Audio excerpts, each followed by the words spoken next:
ముఖ్యమంత్రి చంద్రబాబు నాయుడు గారికి నేను విజయవాడలోనే ఉండి ఈ మెసేజ్ పంపిస్తున్నాను. మీడియా మిత్రులందరూ ప్రతి విజయవాడలో ఉన్న సిటిజన్కి ఈ మెసేజ్ అందినంత వరకు మీరు ప్రచారం చేయండి. చాలా డేంజరస్ సిచ్యువేషన్లో దాదాపు కొన్ని లక్షల మంది విజయవాడలో ప్రాణహానితో ఉన్నారు. ఇప్పుడు వరకు చనిపోయింది కొన్ని వందల మంది అని, కొందరు 2300 అని.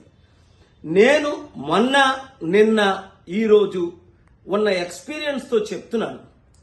వాటర్ బోర్న్ డిసీజెస్ అంటే కాలువల్లో ఉండిపోయి వచ్చిన రోగాలు చాలా డేంజరస్. నెంబర్ 1, దాన్ని సాల్వ్ చేయాలంటే కనీసం ఒక రాజకీయ పార్టీలకి 100 బస్సులు పెట్టినట్టు ఒక 1000 బస్సులు పెట్టి సింగ్ నగర్, బాంబే కాలనీ, అశోక్ నగర్ అన్ని కాలనీల నుంచి ప్రజలందరినీ ఇవాక్యుయేట్ చేసి